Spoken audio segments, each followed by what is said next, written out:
40여 년에 전에 있었던 일이지만은 우리들에게 감동을 주는 이야기입니다. 한 생명을 구하는 것, 참으로 귀하고 복 있는 일이지요. 우리가 전도해야 될 이유도 한 생명이 천하보다 귀하기 때문입니다. 그래서 우리가 신앙생활하는 것은 우리가 이 땅에서의 영원한 삶이 아니라 하나님의 나라에서 영원한 삶을 살기 위함이거든요.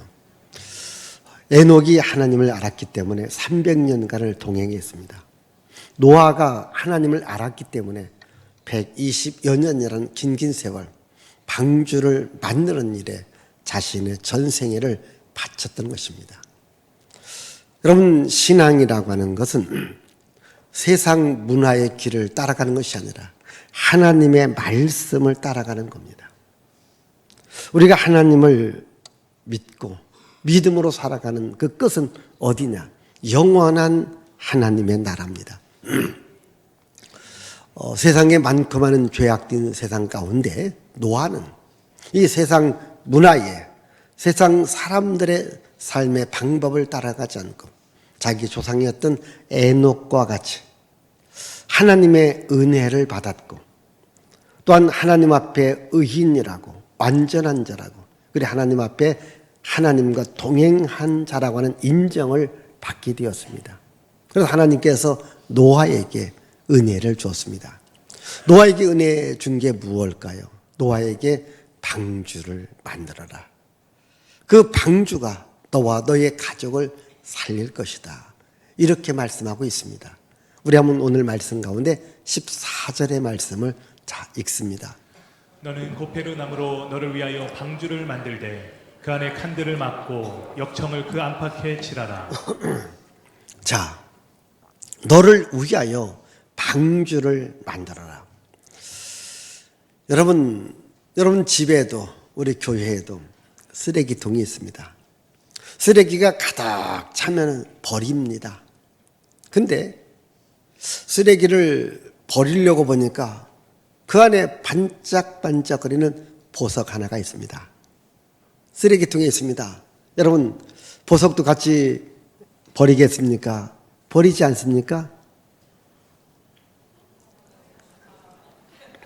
대답하기 싫어도 만약 여러분 쓰레기통에 보석이 있다면 버리지 않을 거예요. 자, 세상 모든 사람들이 다 죄악된 길로 마음이 악하다고 하지 않습니까? 그러나 노아는 하나님의 은혜를 입었다. 우리 하나님은 이 의인을 악인들이 심판할 때 함께 심판하지 않습니다. 의인을 하나님은 꺼집어 냅니다. 노아가 어떤 사람입니까? 바로 의인이었습니다. 하나님과 동행하는 자였습니다. 그래서 하나님께서 노아를 건지기를 원했던 것입니다. 그럼 14절에 노아야, 너는 너를 위하여 방주를 만들어라. 이렇게 하나님께서 노아에게 은혜를 준 겁니다. 여러분, 노아가 방주를 만든 것은 바로 너를 위하여. 여기 잘 생각해 보십시다. 신앙생활은 다른 사람을 위해서 하는 것이 아니라 먼저 나 자신을 위해서 하는 거예요. 오늘 여러분 자신이 은혜 받아야 됩니다. 구원 받아야 됩니다. 하나님의 복을 받아야 됩니다. 그래야 내가 다른 사람들에게 하나님의 은혜를, 하나님의 생명을, 하나님의 구원을 전할 수 있습니다.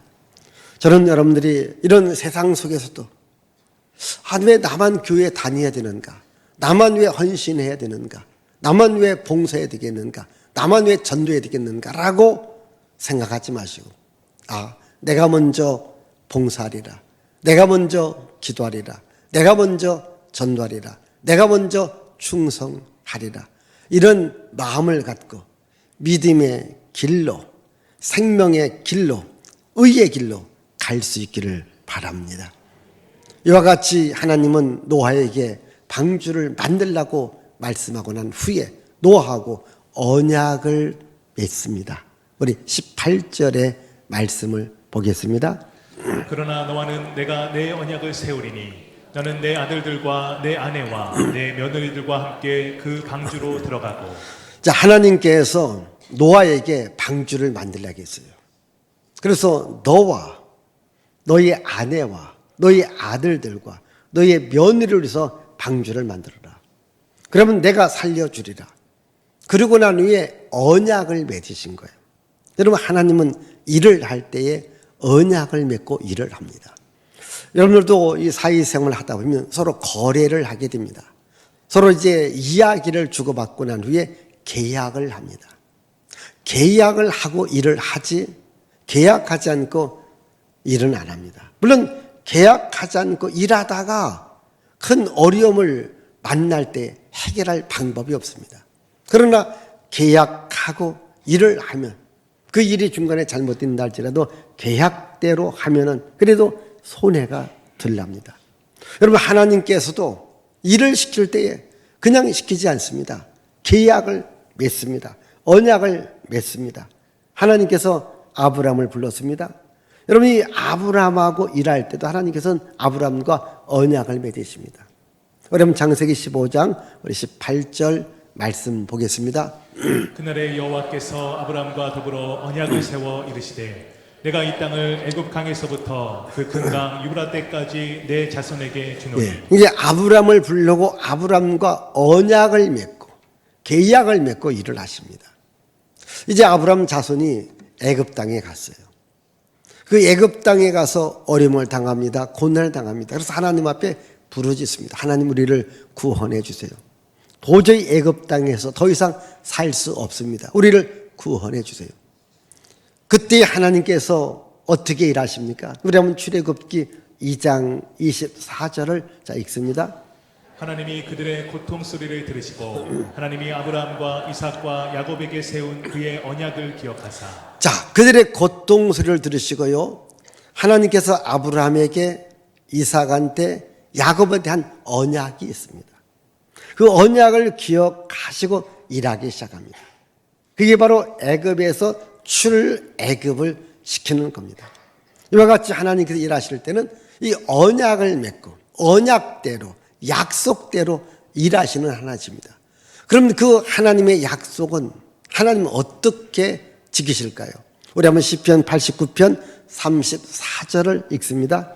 내 언약을 깨뜨리지 아니하고 내 입술에서 낸 것은 변하지 아니하리로다. 자, 하나님은 언약을 딱 하셨으면요, 언약을 깨뜨리지 않습니다. 언약을 어기지 않습니다. 여러분, 사람은요, 이렇게 언약을 맺습니다. 계약을 맺어도 사람은 서로가 이 언약을 파기시킬 때가 있습니다. 그러나 하나님은 하나님 스스로가 하나님이 하신 언약을 깨뜨리지 않습니다. 문제는 우리가 깨뜨리는 거예요. 우리가 깨뜨렸기 때문에 문제입니다. 하나님은 하나님이 하신 언약을 반드시 지키시는 하나님이십니다. 여러분, 성경에 보면요, 하나님께서 언약을 갖고 일하십니다. 예를 들자면 여러분, 신명기 1장 11절 같은 경우 내가 너희들에게 복을 주는데 현재보다 1000배의 복을 주리라. 그럼 여러분들이 그 말씀 붙들고 하나님, 나에게 영권인권 물권의 복을 10배, 100배, 1000배로 주시옵소서. 하나님이 주십니다. 이 목양교회가 증거하고 있습니다. 여러분, 40년 전 개척할 때 200만 원 갖고 시작된 교회가 여러분 사실 1000배, 10,000배의 하나님의 은혜가 임하는 목양교회가 된 겁니다. 여러분 사업에, 여러분 직장에, 여러분 가정에, 여러분 가족들도 기도하세요. 하나님, 우리의 가정이, 우리의 가족이, 우리의 사업이 현재보다 10배, 100배, 1000배의 복을 주옵소서. 하나님의 약속의 말씀을 붙들고 기도하세요. 또 여러분 시편 81편 10절에도 네 입을 넓게 열라 내가 채우리라. 여러분, 하나님께서 복 주신다고 말씀하고 있습니다. 이 하나님의 말씀을 여러분 믿으십시오. 하나님의 약속을 믿으십시오. 하나님 우리들에게 약속을 지켜주시는 하나님이시거든요. 그래서 여러분들이 하나님께서 나에게 약속을 성취시켜 주었다. 하나님께서 약속을 성취해 줄 때에 여러분들은 그게 복이 되어지고 은혜가 되어집니다. 그래서 성경 말씀에서 하나님의 약속의 말씀을 붙들고 그 약속이 여러분 삶의 성취에 있어서 현재보다 10배로, 100배로, 1000배로 하나님의 복을 받는 주인공들이 되시기를 바랍니다. 이 노아에게도 약속이 있습니다. 너와 너의 아내와 너의 아들들과 너의 며느리들. 다시 한번 18절의 말씀을 자 읽습니다. 그러나 너와는 내가 내 언약을 세우리니 너는 내 아들들과 내 아내와 내 며느리들과 함께 그 방주로 들어가고 방주로 들어가면 내가 살려주겠다. 이렇게 약속이 있습니다. 하나님께 약속한 대로 홍수 심판이 났습니다. 세상 사람들이 다 죽게 됩니다. 그러나 방주 안에 들어갔던 노아와 그의 아내와 그의 아들들과 그의 며느리들을 살게 되었습니다. 이제 방주에 나왔습니다. 방주에 나온 후에 다시 한번 하나님께서 이 노아에게 언약을 맺어 주었습니다. 우리 한번 창세기 9장 12절 13절을 읽습니다. 하나님이 이르시되 내가 나와 너희와 및 너희와 함께하는 모든 생물 사이에 대대로 영원히 세우는 언약의 증거는 이것이니라. 내가 내 무지개를 구름 속에 두었나니 이것이 나와 세상 사이의 언약의 증거니라. 자, 이제 내가 너와 언약을 맺는데 앞으로 지금 홍수로 물로 세상을 심판하지 않겠다. 그게 바로 저 하늘에 떠 있는 무지개다. 여러분, 무지개는요 항상 물이 있어야 무지개가 뜹니다. 그래서 무지개를 보면 하나님의 언약을 생각하라는 겁니다. 제가 여러분들에게 지난번 말씀드렸습니다. 이 석동교회 이 강대상 뒤에 그 뒤 배경이 보입니다. 스위치를 누르니까 뒤 배경이 보이면서 첫 번째 뭐가 보였다겠어요? 무지개 언약계. 무지개가 거의 쫙 보인 겁니다. 비가 안 왔습니다. 맑은 날입니다. 그게 뭡니까? 내가 너희 교회와 함께 하리라. 너희들이 헌신하고 봉헌을 내가 받아주었다. 하나님의 언약의 무지개가 뜬 거예요. 여러분, 하나님은 오늘도 우리들에게 이 언약의 무지개를 통해서 하나님의 살아계심을, 하나님의 일하심을, 하나님의 은혜의 주심을 말하고 있습니다. 그런데 오늘 현대인들 가운데 마치 창세기 6장 1절부터 우리 7절까지 보면은 이제 세상 사람들이 다 죄악된 길로 죄악된 삶을 살아갔다고 하지 않습니까? 오늘도 여러분, 우리 살고 있는 세상이 죄악이 만연되어 있는데 이것을 공공연하게 우리는 이런 죄를 진다라고 표시하고 있는 대표적인 것이 바로 동성애입니다. 그런데 여러분, 동성애를 상징하는 표현이 있습니다. 그게 뭔지 아십니까? 무지개입니다. 여러분, 무지개는 7가지 색깔이 있어서 하나를 빼버린 겁니다. 여러분, 혹시 어떤 기업의 그 아래 또 하나의 무지개표를 해놓는 것이 있습니다. 다 동성애를 후원하는 기업들입니다. 이게 지금 공공연하게 우리는 동성애를 후원하는 기업입니다. 이걸 알려주는 거예요. 여러분, 자세히 보세요. 무지개 모양이 나옵니다. 이게 지금 우리가 살고 있는 세상이거든요. 저는 이걸 보면은 세상 끝날이 가까이 오고 있다.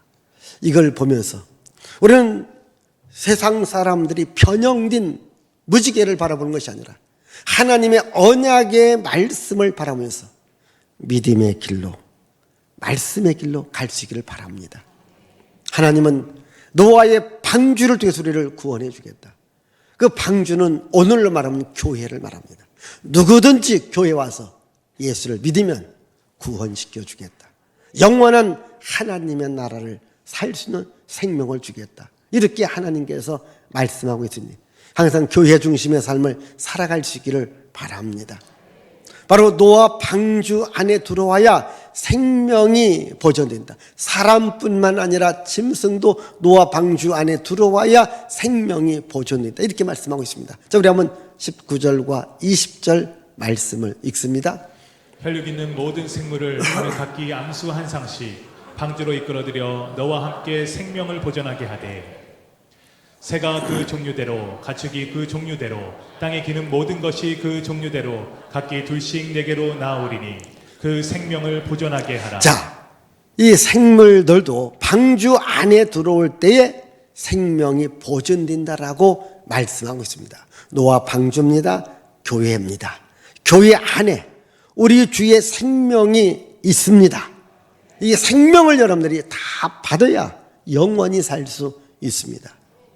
여러분이 노아의 믿음에 대해서 히브리서는 이렇게 말합니다. 히브리서 11장 7절을 자 읽습니다. 믿음으로 노아는 아직 보이지 않는 일에 경고하심을 받아 경외함으로 방주를 준비하여 그 집을 구원하였으니 이로 말미암아 세상을 정죄하고 믿음을 따르는 의의 상속자가 되었느니라. 자, 여러분 믿음으로 노아는 보이지 않는 일에 하나님의 경고하심을 받고 하나님을 경외함으로 방주를 준비했다고 했어요. 그래서 자기 집을 구원했고 그리고 이 말을 믿지 않는 세상 사람들에게 하나님의 심판이 있고 그러나 하나님의 말씀을 믿는 자들에게는 의의 상속자, 즉 생명을 주마 약속했습니다. 여러분 믿음으로 노아는 아직 나타나지 않는 일이었지만 믿음으로 하나님의 말씀에 순종하고 그래서 방주를 지었다고 했어요. 그 방주가 자기를 구원했고 그리고 방주 안에 들어오는 교회 안에 들어오는 자들에게 의의 상속을 즉 영원한 하나님 나라를 상속으로 준다 이렇게 말씀하고 있습니다. 자, 노아가 하나님께서 방주를 지으라고 할 때에 어떻게 했습니까? 말씀하신 대로 다 준행했다. 자, 오늘 말씀 가운데 22절을 읽습니다. 22절입니다. 노아가 그와 같이 하여 하나님이 자기에게 명하신 대로 다 준행하였더라. 자, 노아가 하나님께서 자기에게 말씀하신 대로 다 준행했다. 말씀하신 대로 방주를 지었다는 거예요. 여러분 이 말이 뭐예요? 말씀하신 대로 방주를 다 지었다는 거예요. 제가 여러분 동행한다고 할 때 동행은 어떻게 해야 동행한다고 했어요? 말이 같아야 된다고 했어요. 일하는 목적이 같아야 된다고 했어요. 여러분 말이 같아야 되고 일이 같아야 동행할 수 있습니다. 자, 노아는 하나님께서 말씀하셨습니다. 그 말씀을 그대로 따랐습니다. 말씀한 대로 일을 했습니다. 그게 방주를 만든 거예요.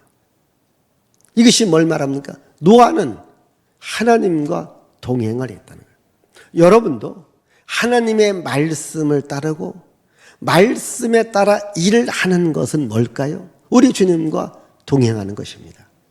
그런데 노아가 하나님의 말씀을 따라서 일을 할 때에 그게 얼마나 무모한 일이고 사람들에게 비난과 비방받을 일인가를 우리가 생각해 볼 수 있습니다. 어찌 보면 여러분들이 교회 생활하고 교회 일을 하면 때로는 비난도 받고 욕도 먹습니다. 노아도 방주를 지으면서 참도 이상한 사람이다. 욕도 먹었을 거예요. 많은 비난과 비방도 받았을 것입니다. 여러분도 교회 일을 하면서 이해가 안 된다고 다른 사람이 세상 사람들이 비난할 수 있고 비방할 수 있습니다. 그럼 왜 노아가 하나님의 말씀을 따라 방주를 짓는 일이 비난과 비방받을 일일까요? 여러분 생각해 보십시다.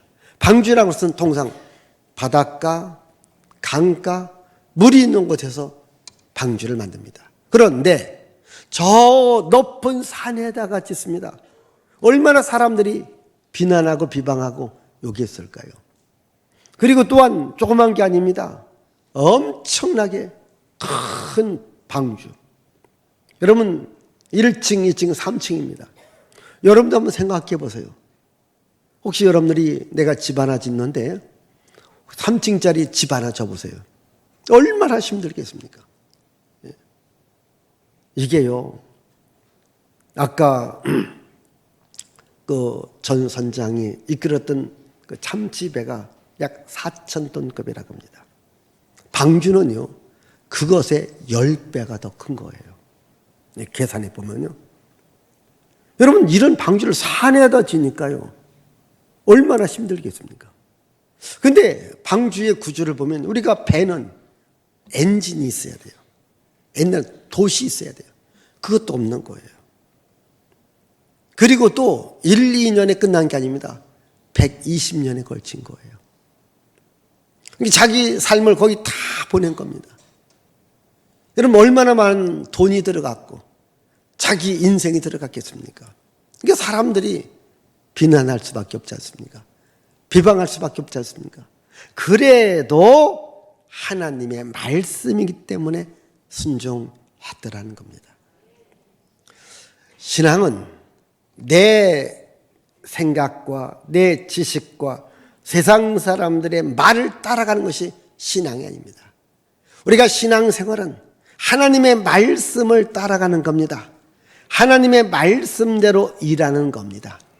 근데 여러분, 이렇게 방주를 다 지었다는 겁니다. 이제 7장부터 엄청난 비가 하늘에서 쏟아지고 땅에서 솟구치게 됩니다. 온 천지가 물바다가 됩니다. 그때서 이 노아 방주가 뜨기 시작한 겁니다. 그 안에 들어왔던 노아와 그의 가족이 구원을 받았습니다. 오늘 여러분들이 교회 생활할 때 때로는 사람들한테 비난받을 수 있고 욕받을 수 있지만, 그러나 언젠가 반드시 여러분들의 신앙생활이 정말 잘했다라고 여러분 스스로가 인정할 그날이 옵니다. 여러분, 지금 세상 돌아가는 거 보면요, 정말 종말이 가까이 오고 있습니다. 정말 죄악이 온 세상에 가득 찬 것 같습니다. 우리 이때 더 교회 중심으로, 말씀 중심으로 하나님의 나라를 바라보며 살아갈 수 있기를 주의 이름으로 축복을 드립니다. 기도합니다. 살아계신 하나님 아버지, 감사합니다.